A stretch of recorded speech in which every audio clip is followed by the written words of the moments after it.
Hello, good afternoon, everyone. Let me know if you can hear me Yes, sir. and the screen visible. Yes, sir. Thank you. So, starting a new topic, even though last time I said I'll start on security, but continuing on the protocol networking side, and we do use multimedia. I said, let me cover the last topic first, which is module 5, multimedia networking, and then we'll go to module 4. So I'll start with multimedia networking, which you all probably use one way or the other. In fact, when I'm doing this lecture, we are talking of multimedia communication. We have we don't have a video, but we have a screen sharing, we have a voice communication, and that basically when two kind of media getting communicated, that is multimedia. So we look at the applications, what are the different applications that belongs to. Can we categorize them? And we categorize them on what basis? Look at the three categorizations. How does one category varies from the other or differentiates from the others? Does all kind of multimedia applications have same bandwidth requirements or do they need different? We'll look at and discuss those as well. And then we will get more details on voice, communication, quality, little bit quality of service, depending on the course contains and client-side buffering and that kind of stuff. So if we look at multimedia applications, you use YouTube, video, Vimeo, then you talk, if you're doing a chatting on WhatsApp, then it is not multimedia. But if you are doing audio conferencing or video conferencing, then that becomes multimedia, Skype, Google Meet, Gtalk, you name it. Then you watch movies, Amazon Prime, Netflix, or any other media you want to see through. YouTube also watch movies as well. Even though Flipkart announced, but I don't see their launched anything of that kind. So all these different kind of applications, is there a difference? What is the difference between watching a video on YouTube versus YouTube Live? Anyone would like to say something? Difference between YouTube Live versus YouTube video, normal video.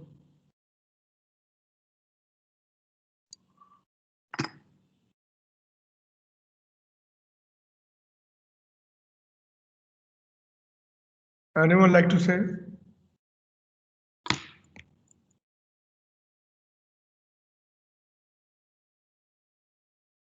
I believe you guys know what a YouTube Live is.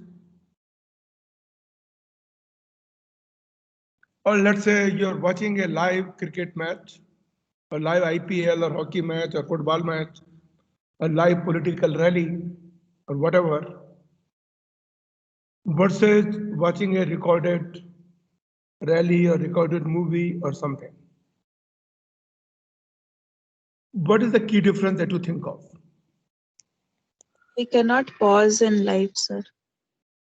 Yes, you cannot pause in the live, whereas you can pause in the other one when watching a movie. That's one part. Good. Other one? Any other difference? In life we cannot skip, sir. Mm, which is kind of become pause and then skip is part of related to that. So speed also matters. Like in live streaming, some delay will be there, but in recorded there will be no delay. Like the I video. don't really agree with that, but I see where you're coming from. Live streaming, if you miss it, you don't get it, then you don't get it. Whereas when you're watching a movie, Yeah. then you can probably wait for it. And so delayed makes a bad experience in watching a movie, But live streaming delay means you lose the content. In that sense, delay matters, not otherwise. So let us look at our classification. There are three classifications you can look at: streaming, stored audio, video, streaming live audio, video, and conversational audio, video. When we are doing this lecture, our online lecture, which category it belongs to?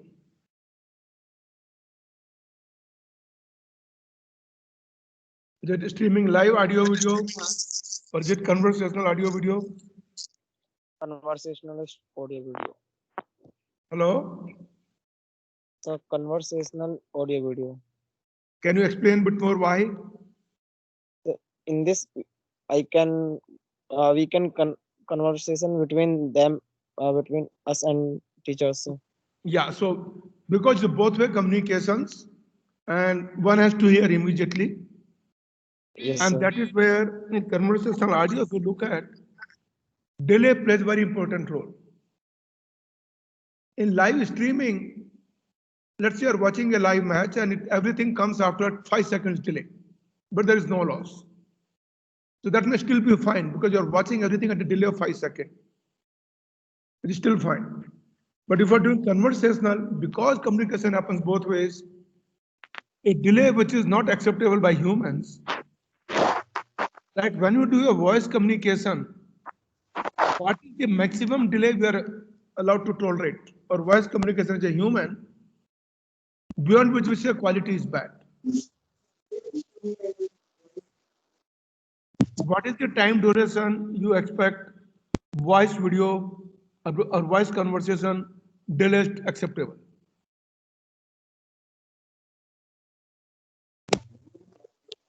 One second, half second, 2 seconds.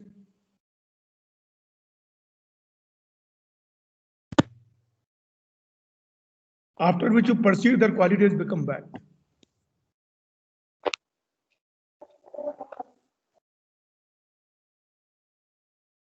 In the case of audio, if delay happens to be more than 100 milliseconds, then it becomes perceivable and human think quality is bad. If delay is less than 100, humans probably won't differentiate it, but a delay more than 100 milliseconds does have a perceptual impact. And any delay beyond 500 milliseconds certainly makes voice conversation very bad. And that's the reason using satellite link, you do not do live conversation because satellite introduces a delay of 540 milliseconds. Satellite link is good for data, stored may be fine, but not for live conversation. Streaming live, you can look at initial delays. Stored means you recorded a picture, or recorded a movie, or recorded a voice, and then trying to play it out. When you get any video or voice in WhatsApp, which category it belongs to? When somebody sends you a video clip, which category it belongs to among the three? Stored audio videos. Yeah, because you're getting stored and looking at. Now, all this differs from your web browsing, file transfer, etc. and others.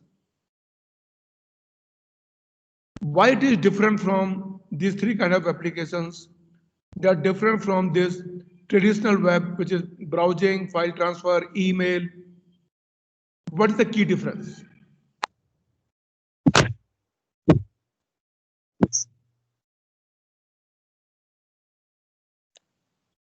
Yeah, in multimedia communications, what is the key difference between this and the traditional applications such as email, browsing, file transfer, or whatever?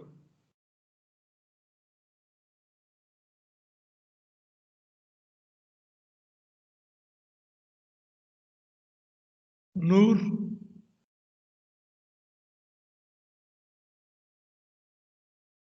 So, Yeah. can you repeat it? So I didn't really get you. Question is, we do use internet for browsing, reading newspapers, we read, get email, we do file transfer, download something. That's the traditional applications. Other is we are doing the voice or multimedia applications like we are doing right now, talking to each other or watching a movie. What is the key difference? How would they differ? So the major difference is about the voice audio in Mhm. reading, downloading, and all. It's In not what there. sense? From network perspective, it is all data byte, data Yeah. packet. From network perspective, when we are like talking and voice communication is there, the network is more like we receive more data, but in that, No, you can also receive more data and download. yeah. So from network perspective, what difference it makes a difference? I mean, what network can do, the things will become bad. I mean, from network perspective, everything is a data. So does it really matter to the network? Or does it need to treat it differently? Treated differently, sir. Why? You treat it, then you know that there's a difference. So why don't you treat differently?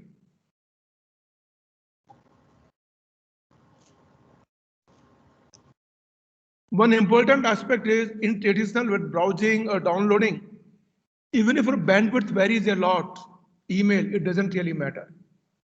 Application works fine. Download will be slow down, mail will take longer time, but it doesn't really matter, it will work fine. Other part is in traditional web, you cannot afford to lose even 1 byte of data. So no data loss is acceptable, but variable delays, variable bandwidth, that's all fine. It doesn't cause any issue to the user. Whereas in the multimedia How is that, sir? applications, yeah, Why is it that there's no, it doesn't affect so much for the, for you told an example for mail and all, it will not affect so much. Why yeah. will it not? See, so two things. One is now we're getting a mail is offline. Whether your mail comes to you in 1 minute or 5 minutes, it doesn't really matter to you. Mail works. Mail doesn't get impacted. Okay. When you're doing a browsing and getting a text, bandwidth could be 1 kbps or 1 mbps.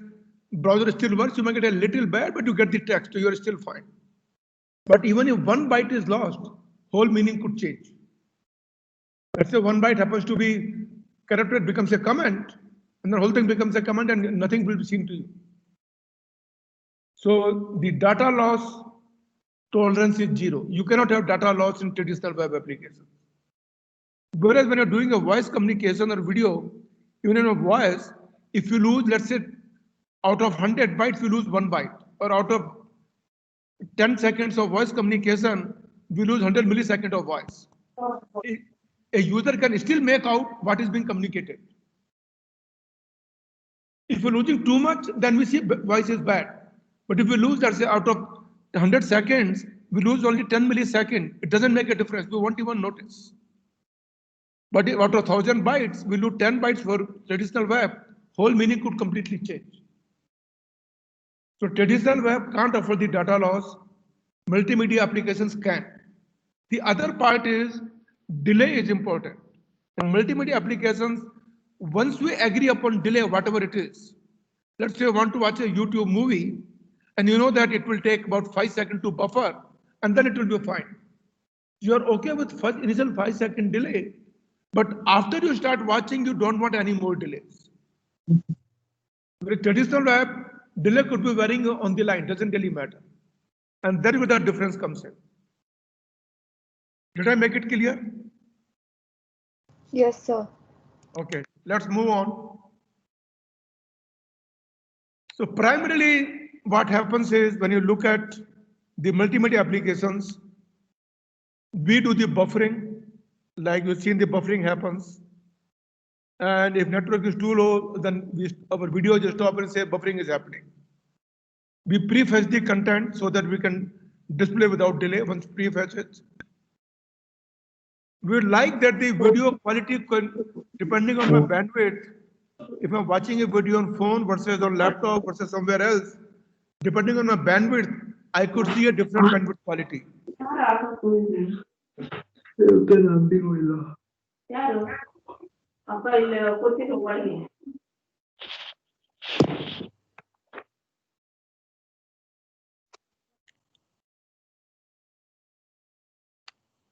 Like if you look at the YouTube, you can define what bandwidth quality you want to watch. So if it is a high quality, high action movie, you may see little blurring, but most of the time, you want to make a difference. You want to adjust your application based on the bandwidth available to you. Delay sensitive. We need to make sure that what we get, and do we need to do better error management? If data is corrupted, can we correct it? Like in GSM network, when it started, signal was not so much reliable. So GSM incorporates data correction, not a retransmission. Because retransmission in a noisy network is too costly. So GSM network makes use of data correction rather than the detection and then retransmission. So it depends on what you really want to do. And then for a better quality, we look at called CDN, content distribution network. Like you probably know, the company is called Akamai, Limelight, Level 3 Communications. Akamai is one of the leading companies, and this is one of the sought after companies to look for a jobs. They're basically in the content delivery. Google also has a content delivery. When you watch a YouTube movie, it really gets come from local server. Even on the Amazon, it comes from local server somewhere and not from main Amazon website in US or Singapore, whatever. It comes from locally within country somewhere. So they basically, you are getting the actual movie from the some offline other server rather than the main one. And when you look at the CDN networks at that point. And they need to study what the underlying protocols are and the way they work. Some examples we can look at. So multimedia is that enjoys or employs both audio and video and maybe data as well. And bandwidth requirement could vary. So I'll give you 3 examples here. Let's say there are 3 users and they're using internet for 4,000 seconds. All 3 users are using internet for 4,000 seconds. There is a user 1 is viewing the photos at every 10-second interval, and each photo is 200 kilobyte. So user 1 using internet, and everyone uses for 4,000 seconds. First user is viewing photograph, and every 10 seconds he sees a new photograph. Photo size is 200 kilobyte. Second user is listening to MP3 song, and bandwidth is 128 kilobits per second. Is not bytes, it is bits, where photo is a byte. Third user is watching a movie at the rate of 2 megabits per second rate. Can you calculate and tell me what is the total number of bytes required for each user? Each of the 3 users using network for 4,000 seconds, these are the requirements. Can you work out and compute and tell me total bytes requirement for each category of users? How much bytes a user would download? User A, B, or C? 2 minutes, compute and tell me the answers.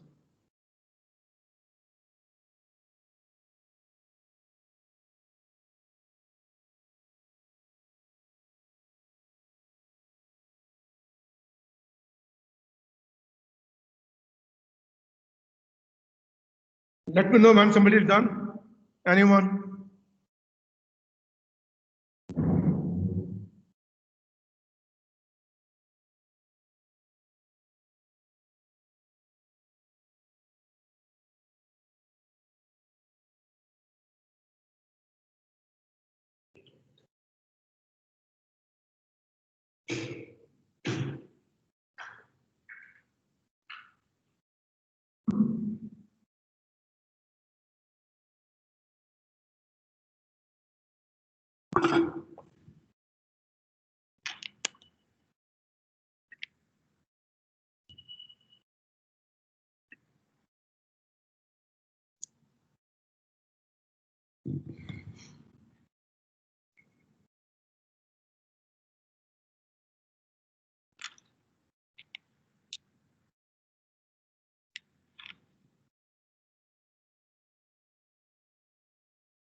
Any answers? Anybody computed?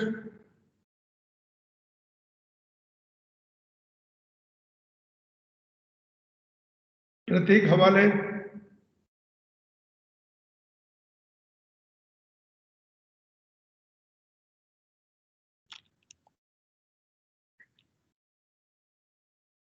Sairam.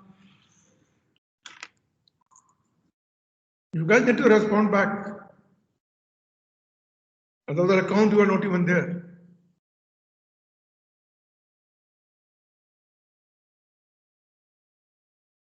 Pooja Sri.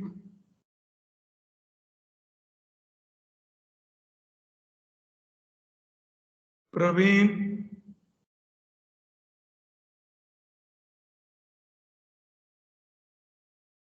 Pulluru Pavan Kumar. Yes, sir. Yeah, so give me the answers. How much data user A would download?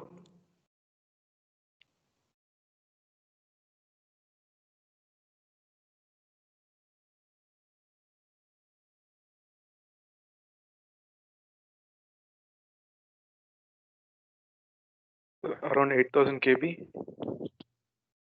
You're saying 8 MB? Yes, sir. Are you sure? Are you a little more? Are you off by a factor of 10?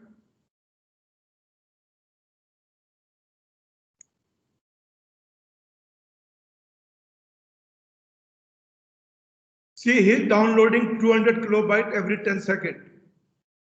So every second, how much is downloading on the average? 20 kilobytes. So on the average, 20 kilobyte every second, and using network for 4,000 seconds. So 4,000 into 20 kilobyte is how much? It's 8,000 and 80,000.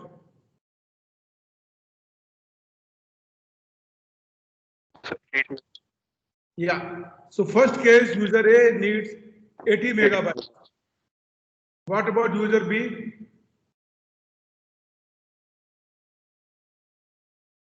How much bytes user B uses per second? 128 KB. Kilobits, not bytes.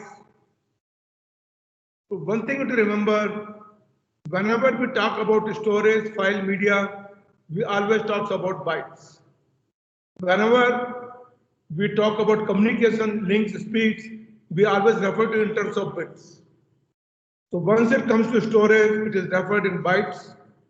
Communication referred to in bits. So this difference should be clearly understood, and that's why you should be using it. So 128 kilobits means we're looking at 16 kilobytes per second. With 16 kilobytes per second, we are 4,000 seconds. So second user is 64 megabyte. On the face, it may look that user B needs more data, but compared to user B, user A needs more data. What about user C?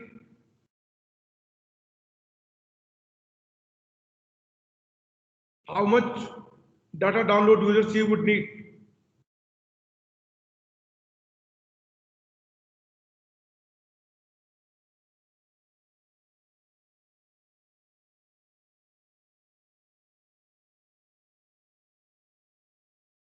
Sir, 8,000 MB.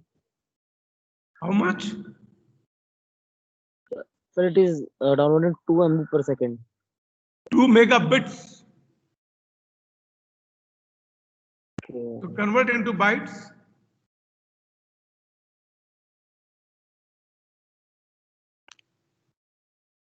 first user 80 megabyte, 64 megabyte, then it basically become 1 gigabyte. Remember, 2 megabits means 256 kilobytes. 256 kilobytes per second into 4,000. 250 into 4 is 1024 megabytes, which is 1 gigabyte. So this is how you compute what is the bandwidth requirement. So I'm just giving you an example. On the face of it doesn't matter, but overall we are trying to look at what the total bandwidth, total usage requirement for each category of users. Now, how does this multimedia getting transmitted? When you watch a movie, how do you differentiate between video and a static photograph? When you're watching a, let's say, silent movie without a voice. When you're watching a silent movie, and watching photos, what is the difference?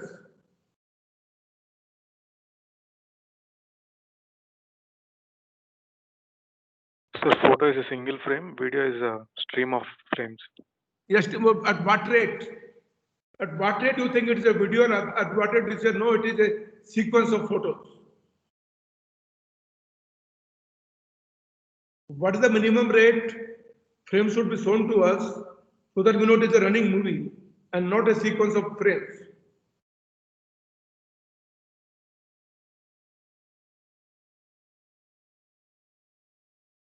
So 30 frames per second. Yeah, Is a so video. the two standards, one is US and one is European. US basically 24 frames per second and US is 32. So if you are 30 frames per second, that basically makes it a video. Now, when you're looking at a frame, this is a one frame. Now, how do we represent the frame? And do we need to send data for each byte of the frame, or can we do some kind of compression? I mean, this is the image, a pixel, you have one pixel. So this could be, let's say 100 by 200 pixels, something of that kind. And then each pixel is a 3 bytes, RGB, red, green, and blue basically, or RGB, so 24 bits. Now, do we need to transmit, we know the whole background is the same. Do we need to send RGB 24 bits for each of the pixel, or can we do it better? No, sir, we don't. Sir. We can do it better because we know if you look at the first pixel, we can say it is purple color or whatever RGB values are, and the next remaining 1000 pixel have the same value. There is no change. So rather than giving values for 1000 pixel each containing 24 bits, I can simply say one pixel is RGB, the values purple, whatever values are, and the next 1000 values are basically same. So we are saving a lot of space. And when you do that, this is called spatial coding. Means you are saving the space. You have a redundant information within the frame. You do not have to transmit same information again, simply wasting bandwidth. And when you look at MP3, MP4, this is what they do. They make the redundant information and over transmitting that. And that's how the basic compression works. So instead of sending n values of same color, we send first values purple and second is how many such pixels having same values. And then you see, assuming we have 1000 pixels and each pixel takes about 3 bytes. So 1000 pixel will require me 3000 bytes. But whereas here, I say one pixel is 3 bytes and I see a value 1000 pixels which is 4 bytes. And that will total 7 bytes. So we're looking at 7 byte transmission versus 3000 bytes. And you see a saving. And this is called spatial coding example, where you make use of information which is redundant, duplicate, same information in the frame. We don't have to transmit, just give indication, and we save on the bandwidth requirement. And that's one example. Other is what is called temporal. Now between frame I and frame I plus 1,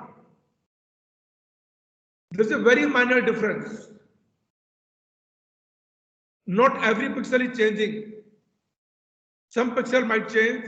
Let's say out of 1000 pixels, 10 pixel might change. So rather than transmitting the entire frame new with 1000 pixels, we can say these are the 10 pixels which are different from previous frame. When you look at our MPEG encoding, this is what they basically do. You do not transmit raw information of each frame. With respect to previous frame, what is the change? Because on previous frame, not too many changes would be there. Like when you look at the online class, typically the screen would look the same. There's not too much changes from one frame to another. And that means subsequent first frame, where I need to send all the information, may require me 5 megabytes, 6 megabytes. But for a normal classroom teaching, subsequent frame 100 kilobytes would be good enough. Not too much change. So basically convey the difference between successive frames. And that is what is called temporal encoding. Temporal encoding means difference from one time to the another. And that is what temporal encoding is.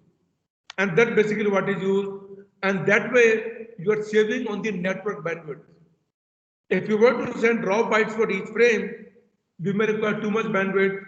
But with this kind of compression, we are not losing any information at all and communicating same thing. Of course, receiver has to replay, construct the frame, but that's fine. We're saving a lot of bandwidth, and that's what really happens. Now, network can support, we can say what kind of transmission we require. One is we call a constant bit rate.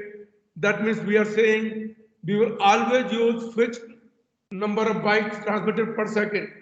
We'll transmit the data at the fixed rate, no change.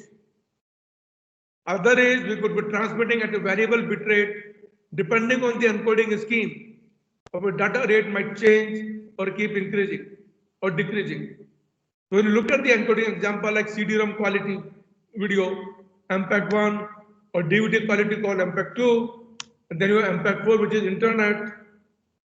If you look at the raw frame, requirement may be too high. But because of these encodings, it becomes very less, and we're able to manage MPEG-1 or something in less than 1 Mbps. Because of this kind of encoding, making use of redundant information there. Let's take a simple example. Assuming we need to show the following 3 frames for 1 second. At 0 second, we show the box of red color, and they are running as a video. We want to show as a video. At 0.5 second, we are showing the second frame, half red, half green, and after 1 second, we are seeing a frame which is completely blue. Assuming each box is 100 pixel by 100 pixel, and each color is 24 bits RGB, and we are transmitting the video for 1 second at the rate of 24 frames per second. If we were to do simple video transmission without doing any compression, what would be my transmission size would be? And if I were to do with special temporal compression, what would be my size requirement? The first is, if I'm not doing any compression, what is my size requirement?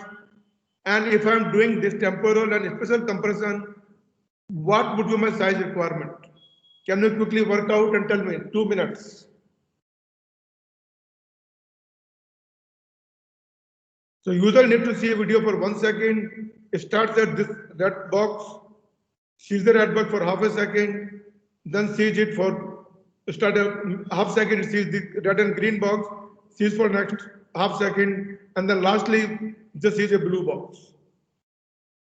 So what would my video requirement if I don't do any compression, or what if I do compression, what is the bandwidth requirement? Quick computation.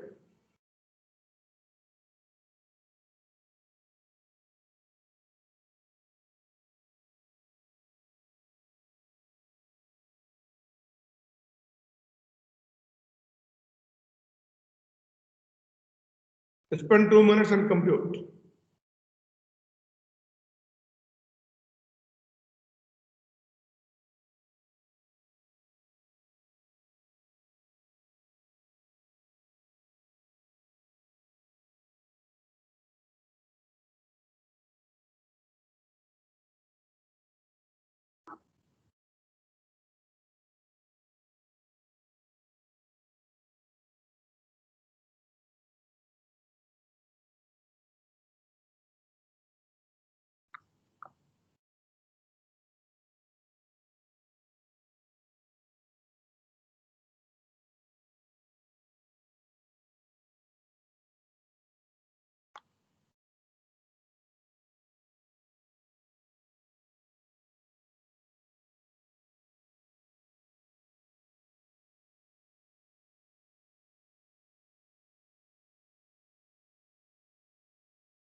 Yes, any answers?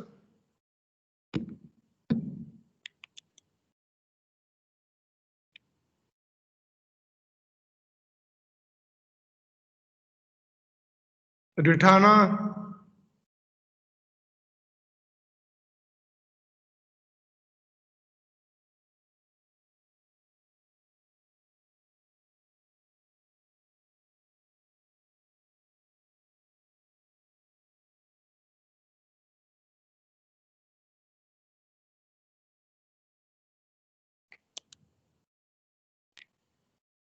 Preeti K, any computations?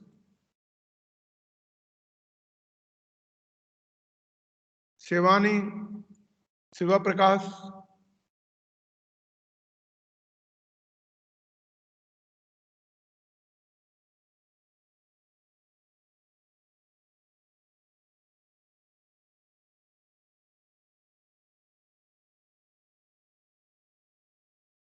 who would like to answer?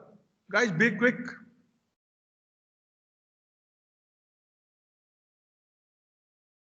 Sujay,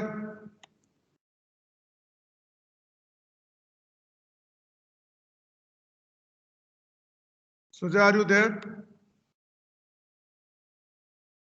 Sir, Yeah. What is the requirement if I don't do any compression?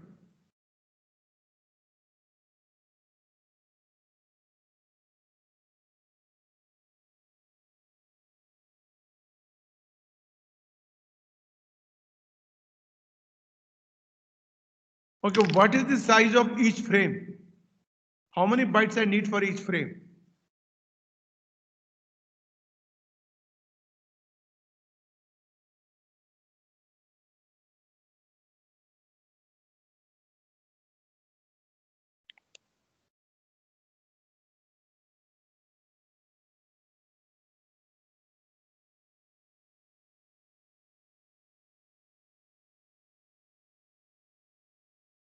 Sri Vidya,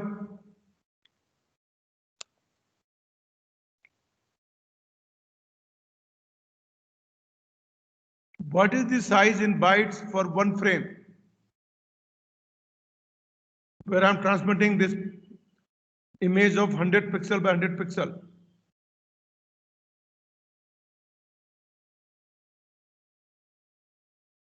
Hemant,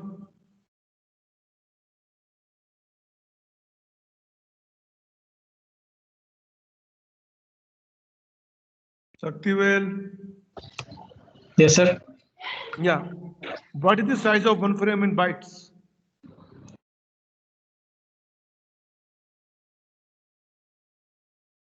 What is total number of pixels? 100 into 100. How much is that? Give me 10,000. single number, na? 10,000 pixel. 10,000 pixel. What is size of each pixel? Each pixel 25 bits. 24 bits or 3 bytes. Ha. So what is the, how many bytes I need for the entire picture? Bytes I need for entire pixel. I have 10,000 pixels. Each pixel I need 3 bytes. So total how many storage I need? 30,000 pixels. Yeah, 30 kilobytes. 30 kilobytes. So each frame I need 30 kilobytes. Total how many frames are there in 1 second? 24 frames per second. 24. So what is the total data transmission I need to transmit? 13 So to 24. 720 KB. 720 KB. It is 720 kilobytes. Yes, sir. This is if I don't do any compression. Okay. Yes, sir. Now second one, when I do compression, what is the size I need to have? What is the bytes I need? I need 3 bytes to say it is a red color.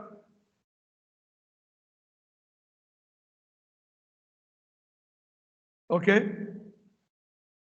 Okay, sir. And then I say the red color is repeating how many times? 10,000 times. Okay, sir. Red color repeating 10,000 times. And 10,000 is an integer, I need 4 bytes. So entire frame, I need only 7 bytes. Is that clear? Yes, sir. So previously we had 720 kilobyte and now we are saying 7 bytes.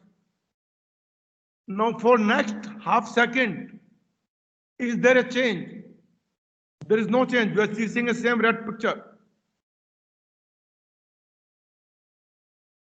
So we can simply say number of bits pixel change is 0. Maybe 2 bytes or 4 bytes, whatever, just to indicate for each of the remaining 12 frames. Because in half second we play 12 frames. And all the 12 frames are same as previous one. So all I need to indicate no change or 0 bytes change. So maybe 4 bytes to indicate 0 byte change in each of the 12 frames. So we need 48 bytes for remaining 12 frames. Then when we get 13th frame, what we'll say here? What is the size we need for 13th frame?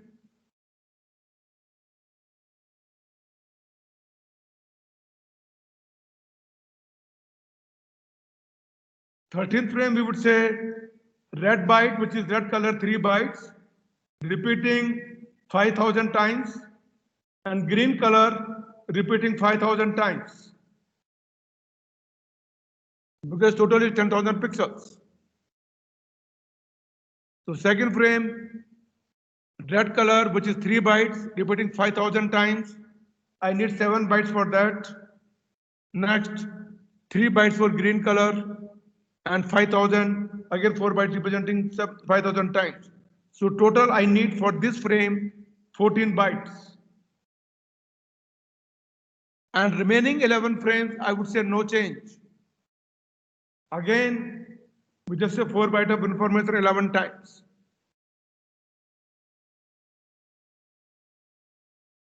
So first frame we need 7 bytes.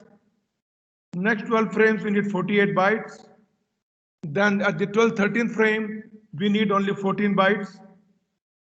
Remaining 11 frames, we just need 44 bytes, so there's no change. And then the last one, 25th frame, we basically need 7 bytes, indicating blue color for 3 bytes and 10,000 times. So total number of bytes would come to about 7 plus 48 plus 14 plus 4 plus 7, which is somewhere 62, 66, and 14, about 80 bytes. So whole video with spatial temporal compression would take only 80 bytes compared to 720 bytes if you were not doing any compression. And now you understand how this multimedia transmission takes place and why does the compression play such an important role. Is it clear, Shaktivel?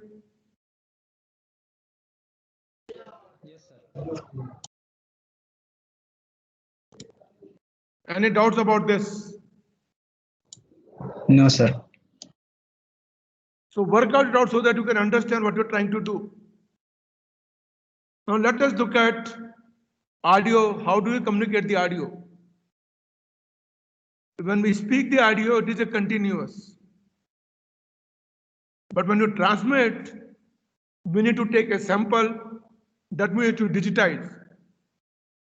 Digitization basic means taking a sample at a different rate. So the blue color indicates your analog signal value. But when you take a sample, at each sample, between subsequent sample, we lose some information. Because whatever value we get, we need to quantize and write in certain values. And because we are losing this part of information, this is called quantization error. You can get this value representing it, but losing other information. So that is the quantization error we get. Let's say we're sampling at the rate of n samples per second. You are sampling at the fixed rate of n samples per second. And in telephonic voice, when you say digital voice, we sample at the rate of 8,000 samples per second. Does anyone remember Nyquist theorem?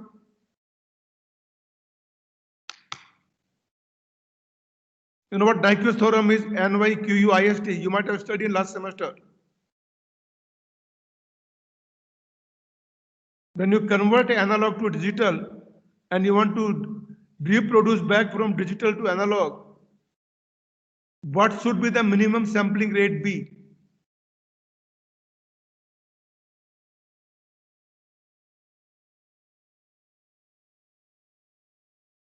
Anyone? Nyquist theorem says your sampling rate should at least be 2 times more than maximum frequency present in the original signal. If your sampling rate is less than twice the maximum frequency, then your reproduction may not be successful. That comes from information theory Nyquist theorem. Now, as a human, when we speak at different frequencies. But what is the max frequency of a human voice? If you go back to your class 11th or 12th, you would have studied. What is the max frequency of a human voice? Likhita? Around 50 kHz. No, it's not 50. 50 kilohertz is what you frequency 15, that sir, the 15, electricity gets 15. supplied. 15. 15, 1 sir. 5, Yeah, 1 5. Yes, sir. 15, 50 only 15 or kilohertz. 15,000? 1 5. Just 1 5, no. 15 to 20, sir. No, that is not true. Sir, 15 kilohertz, sir. No, that is also not true.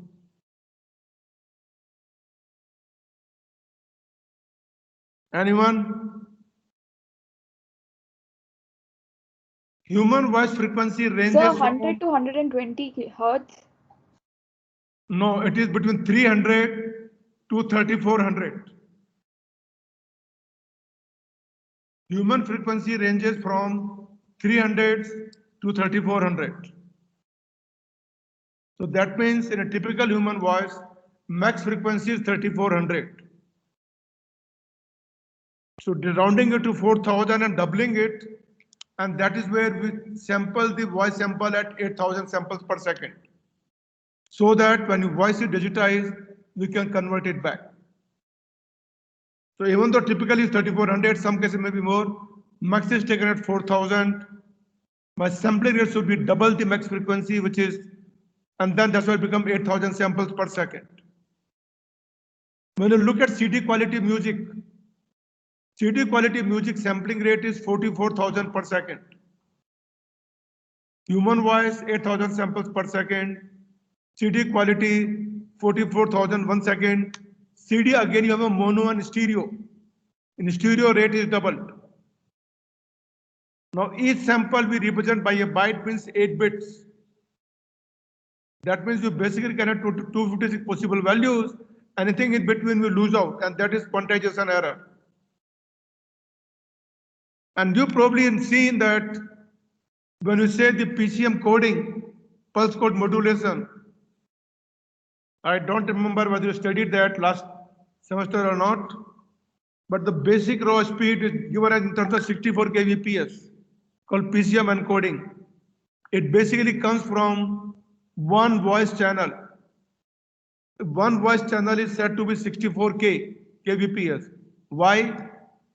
Because we are doing 8,000 samples per second. Each sample represented by 8 bits. Because each sample is 8 bits, we have 8,000 samples. So 8,000 into 8 gives me 64,000 samples per second, 64,000 bits per second. And that's why the voice channel is said to be, basic voice channel is 64 kilobits per second. And that is called PCM encoding. And so at the raw voice, when you communicate on a raw channel, that's the area to communicate. But voice has a lot of redundancy. When we speak, there's a lot of silence in between. There are not so many same frequencies. So typically a good voice can be compressed and transmitted at maybe 12, 13, 14. When you use our GSM networks, like cellular telephony, typically voice transmission rate is around 13.3 kilobits per second. not 64. We do make use of compression there. And depending on compression, the quality becomes better. So that's how things happen. You can look at the sampling rates, like voice PCM channel is 64 kilobits per second. CD quality mono is about 720 kilobits. CD stereo is 1.4 megabits per second. So now you can determine what is my CD size would be. If you're storing a CD movie for let's say 2 hours, you can calculate based on this. MP3 is 96 megabit per second, and you look at from the perspective. Internet telephony, Skype, it can even work at the rate of 6 kilobits per second as well. And these are different rates that we look into.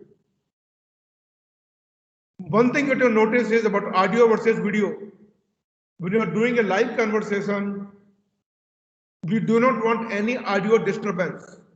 If video freezes, we are still okay, as long as audio works fine.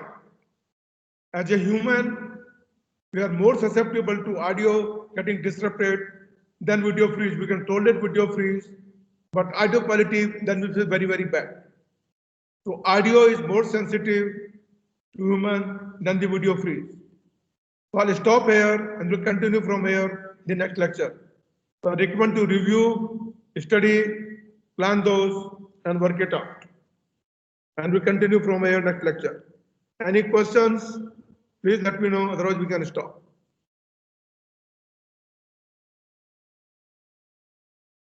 Thank you, sir.